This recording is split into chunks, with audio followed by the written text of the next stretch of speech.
Back in the day, in the 90s, 61st Street, a little bit more farther west, was notorious for the violence and the gentrification. Well, due to the recent gentrification, I'd say about the last 10 years, with the housing market going up and down, the bubble bursting and stuff like that, the various homicides and different high crimes in the area, then it made the property cheaper, of course, because people are moving out. But then again, we don't have enough people that's moving back in to like economically restructure the foundation of the community.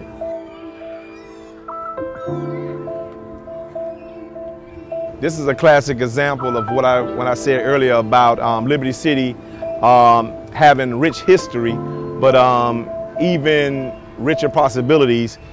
Historically, this was an asset.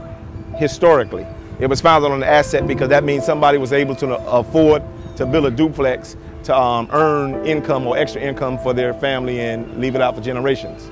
But a lot of them are being abandoned, whether it be by way of the elderly owning them back in the 60s, purchasing them in the 60s, and they're retiring or they're just dying out, and the kids that they might have sent to college never really return back to Miami because they don't see any real economic opportunities. So the houses are either being abandoned or foreclosed on. So fortunately, this area right here has more inspiration than it do, I guess, deformation or whatever the case may be, for the lack of a better word.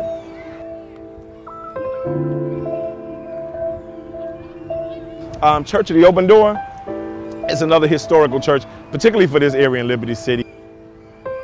Church of the Open Door actually housed a charter school for underprivileged youth and troubled youth, and they've been doing a good job, as a matter of fact, a great job in making sure that those kids get better prepared for college and graduation.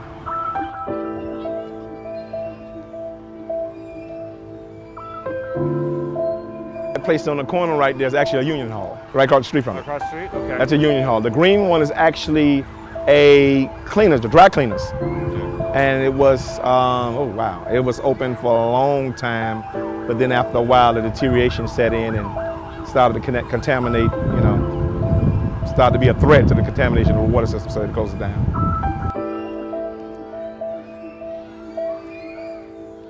Yeah, that's the police station. Right on the corner, right across the street, you can't miss it.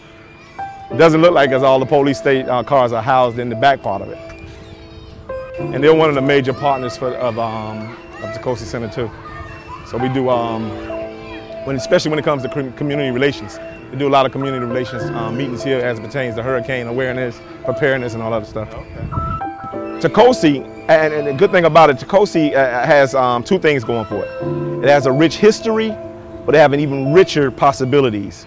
And what I mean by that is Tacosi right now is probably one of the major centers, one of the last centers, original African-American centers, centers rather, in the community that has actually bridged together different religions, generations, races, to actually come together and make a collective impact as far as progress in the community. Because you got to remember, one community, even though we may have little Havana to the west and south of us, and we have little Haiti to the east of us, and then we have a more Caucasian area that's even a little further more east of little Haiti, then you're still your neighbors. So there's no community that's actually isolated unto itself that's unaccessible. So to make one better makes them all better.